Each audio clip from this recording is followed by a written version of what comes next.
the issue of access to finance needs to be analyzed from two perspectives. Access to finance by enterprise. I'm not talking now about access to finance by countries at the public space. I'm talking about access to finance by entrepreneurs, by businessmen and women, and so on.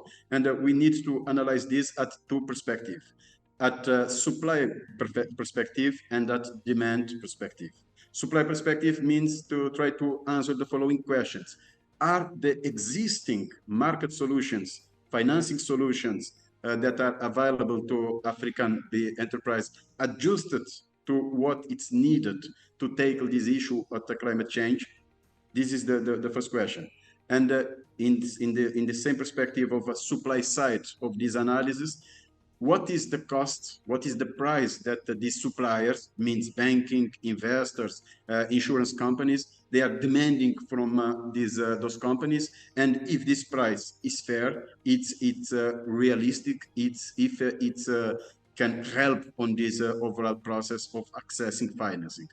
The second perspective is from the demand side, and this the key question is, are the private sector in Africa prepared in terms of business models, in terms of market intelligence, in terms of technical and operational capacity to take opportunity of the available solutions in financing to finance their business. And when we look at these two perspectives, we can identify some issues that we need to tackle. From the supply side, we need to encourage banks, we need to encourage insurance company and other suppliers of financial products to look at the continent geographically, but to look at the climate change in terms of these drivers and in terms of its effect, also as an opportunity, a business opportunity for banks and insurance. This means that those banks, insurance company, and other venture capital funds and so on, they need to look at this climate change issue in a more positive way, and not only in terms of perception of risk that usually they associate to this phenomenon. There's a lot of demand for specific finance to deal with this climate change, and in the future, this demand will for sure will increase, and the banks and the insurance company, venture capital funds, and other operators, they need to design specific products that fit this need. This means in terms of, for example, the interest rate, in terms of disbursement strategy, in terms of payback models, or in terms of how to follow up with the client, how to provide guidance and technical support, and so on. Banks, insurance company, venture capital, and other suppliers of finance needs to work on this direction also in a more positive way.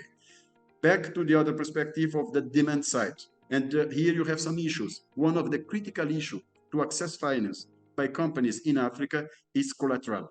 We had some research in different countries, and the highest complaints by business owners and women and by entrepreneurs, sometimes it's difficult for them to present the right set of collaterals that banks demand so they can have access to finance. The second one is interest rates. Interest rates in Africa is very high and non-competitive, and doesn't help private sector to take the opportunities that is arising from the climate change space. In Africa, we are talking about 20%, 15%, 30% of interest rate, and it's very difficult to find out a business model with this level of profitability that will be able to pay back this cost of capital. That's why this is a really important issue that we need to tackle. Let me share an example of Cape Verde. Cape Verde dealt with this in a very interesting way that might be analyzed and perhaps expanded to other African countries. Some years ago, in around 1917, the government created a combined set of three solutions to tackle those issues that I mentioned. A public institution to provide technical assistance to private sector, another institution to provide collaterals to private sector, and a third institution to provide finance to venture capital participation to private sectors.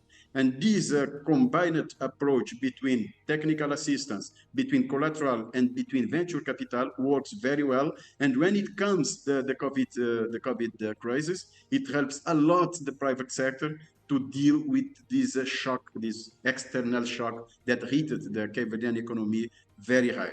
And those three components are operating in a quite integrated way under a same strategic umbrella.